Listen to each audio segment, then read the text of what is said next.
Men Karima Mastura, Termiz davlat pedagogika instituti 3 bosqich talabasi. Bugun sizlar bilan suyak tuzilishi va ular turlari haqida gaplashib o'tamiz. Mavzuimiz suyak tuzilishi, uning turlari, reja, suyaklar haqida umumiy tushuncha, suyak turlari va xulosa. Suyaklar odam va umurtqali hayvonlarning tayanch harakat skeleti asosiy qismi hisoblanadi. Suyak to'qimasi biriktiruvchi to'qimaning bir turi hisoblanib, suyak bog'lamlari, mo'ylamlar, muskullar va o'ziga birikkan paylar bilan birga tayanch harakat sistemasini hosil qiladi. Suyak hujayralari osteositlar, osteoklastlar va hujayralar oraliq mineral moddalardan tarkib topgan bo'ladi. Suyakning tuzilishi tashqi qismi periostitdan tashkil topgan bo'ladi. Suyak ustki pardasi, ichki qismi esa kompakt modda, qattiq va mustahkam hisoblanadi. O'g'ak modda esa yengil, ichida ilik mavjud bo'ladi.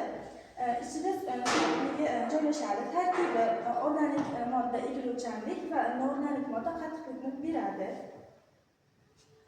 Bosh suyagi miya va sezgi organlarini himoya qilib turish vazifasini bajaradi. Asosan yassi suyaklardan tashkil topgan bo'lib, choksiz birikkan hisoblanadi. Suyaklar ko'pincha harakatsiz birikkan bo'ladi. Pastki jag suyagi esa harakatchan hisoblanadi. Umurtqa pog'onasi tananing asosiy tayanch sxemasi hisoblanib, o'zto'rt umurtqalar tashkil topgan bo'ladi. Bo'limlari bo'yin, ko'krak, bel, dum g'azab, dumdan tashkil topgan bo'ladi. Orqa miyani himoya qilib turadi. Ya'ni umurtqa pog'onasining ichki qismida orqa miya joylashgan bo'ladi. Egiluvchanlikni ta'minlaydi umurtqa pog'onasi. Oyoq suyaklari, oyoq skeleti, chanoq suyagi, son suyagi, tizza qopqog'i va katta botir suyaklaridan tashkil topgan bo'ladi.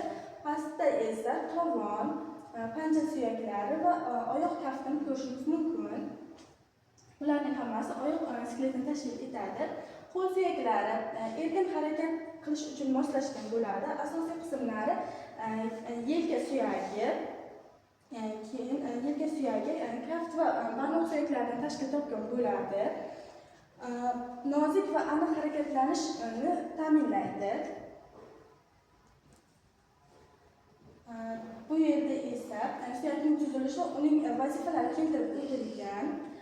Bosh skeletida peshona suyagi, cho'q suyagi, chakka va pastki jag qismini ko'rishingiz mumkin. Bu yerda yana suyaklarning qisqa turlari keltirilgan. Suyaklar asosan uzun suyaklar, qisqa suyaklar, yassi va noto'qima suyaklardan tashkil topgan bo'ladi. Aziz o'quvchilar, boya sizlar bilan nazariy qismini ko'rib o'tdik. Endi esa amalda tushuntirib o'taman. Bu odam skeleti, suyaklar, kezi olti suyaklar birikishdan tashkil topgan bo'ladi. Dastlab bosh suyagi, umurtqa pog'onasi, ko'krak qafasi, qo'l va oyoq suyaklaridan tashkil topgan bo'ladi. Umurtqa pog'onasining o'zi 34 suyakning birikishidan hosil bo'lgan bo'lib, orqa miyani himoya qilib turadi. Uchta suyakning birikishidan hosil bo'lgan bo'ladi. Bu bosh miyani himoya qilib turadi. Bosh qutisi ichida bo'ladi. Ko'krak qafasimiz esa 23 juft suyaklardan tashkil topgan bo'ladi.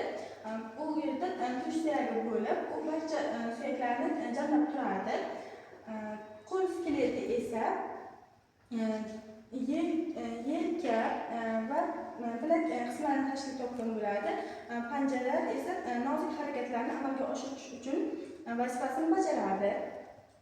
Oyoq skeleti esa son, botir suyaklaridan va panja qismlaridan tashkil topgan bo'ladi. Asosan harakatlanish uchun xizmat qiladi. Hurmatli aziz o'quvchilar, bugungi tushuntirmoqchi bo'lganlarim shulardan iborat edi. Mavzusiga tushunarli bo'lganidan xursandman. Video oxirida qisqa video joylaganman. Ko'rib o'tsangiz sizga yanada tushunarli bo'ladi. Hurmatli aziz o'quvchilar, e'tiboringiz uchun rahmat.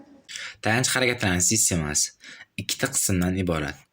Aktiv qism va passiv qism. Aktiv qismga muskullar, ya'ni muskullarning qisqarib bo'shashi natijasida organizm aktiv harakat qiladi.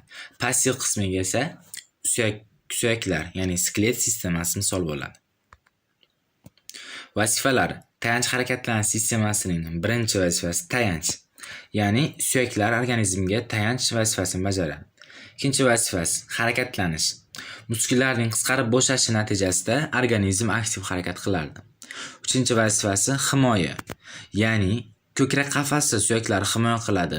Yurak va o'pkalarni, qorin devori muskullari himoya qiladi.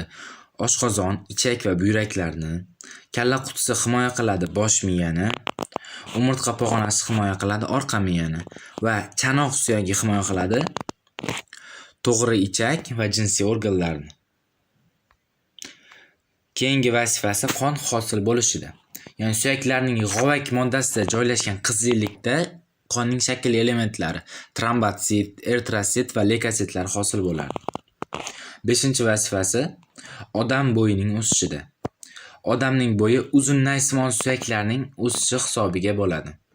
6-vazifasi tuz deposi. Depo so'zining ma'nosi bu yig'ilish, yig'aman degan ma'noni anglatadi.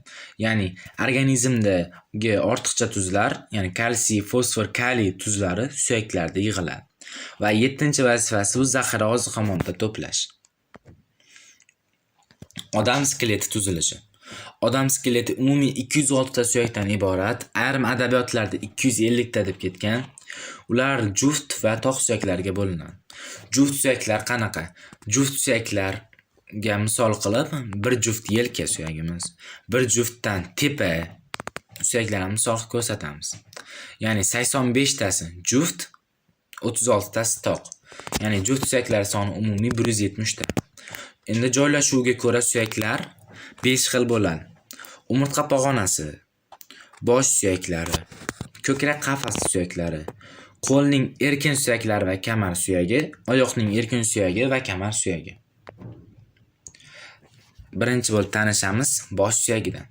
Bosh suyagi 23 ta suyakning birikishidan hosil bo'lgan va ikkita qismga bo'linadi. Bular kalla suyaklari va yuz suyaklari. Kalla suyaklariga ikkita tepa, ikkita chakka, bitta peshana, bitta ensa va bittadan ponasimon va g'alvirsimon suyaklar misol bo'ladi. Ya'ni jami 8 ta kalla suyaklari chok orqali birikadi. Keyingisi yuz suyaklari. Yuz suyaklari ikkita yanoq, ikkita yuqori jag', bitta pastki jag', ikkita burun, bitta dimoq, ikkita ko'z yosh, ikkita pastki burun chonog'i, ikkita tanglay va bitta tilos suyaklardan, ya'ni jami 15 ta suyakdan iborat. Umurtqa pog'onasi. Umurtqa pog'onasi 33-34 ta umurtqadan iborat va har bir umurtqa tana, bir necha o'simta va teshikdan iborat. Umurtqa pog'onasini 5 qismga bo'lib o'rganamiz. Ya'ni bo'yin umurtqalari, ko'krak umurtqalari, bel umurtqalari, dumg'aza umurtqalari va dum umurtqalari. Umurtqa pog'onasiga e'tibor bersak, unda biroz oldingi egikmalar va biroz orqaga egikmalar mavjud. Ya'ni biroz oldingi egikmalarni lardoz, orqaga egikmalarni kifoz deb nomlaymiz. Xo'p, bundan aytsak bo'ladi, bo'yin 7 ta, ya'ni lardoz, ko'krak 12 ta, biroz orqaga egilgan kifoz, bel 5 ta, biroz oldingi lardoz, dumg'aza 5 ta, biroz orqaga kifoz va redument umurtqalar, dum umurtqalari 4-5 ta. Umurtqalar ustma-ust bir qator bo'lib joylashganida ularning teshiklari o'zaro tutashib umurtqa pog'onasini hosil qiladi.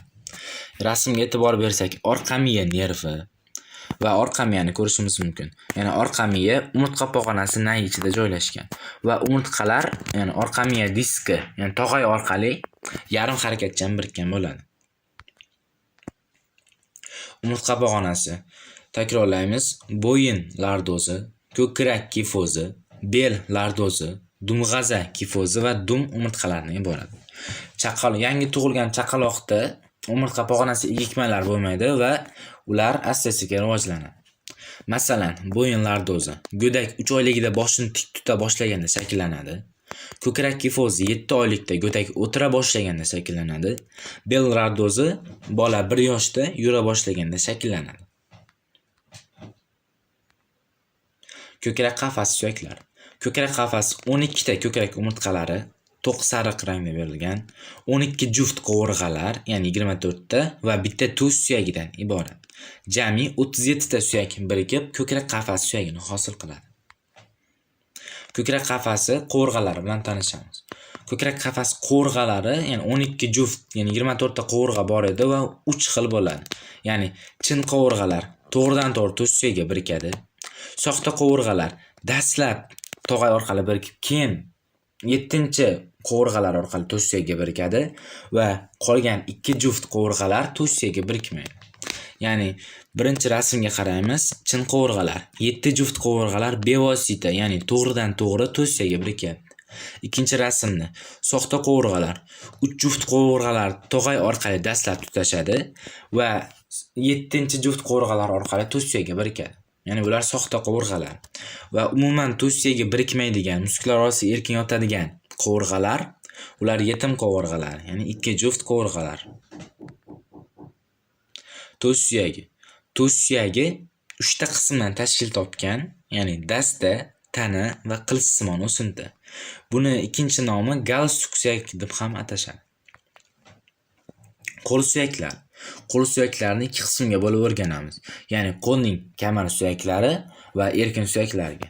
Qo'lning kamar suyaklariga bir juftdan o'mrov va kurak suyaklari va qo'lning erkin suyaklariga esa bu bitta qo'lda berilgan bitta yelka, bitta tirsak, bitta bilak, 8 ta kaft usti, ya'ni 4 tadan 2 qator bo'lib joylashgan, kaft 5 ta va barmoq 14 ta suyakning qo'shilishidan iborat.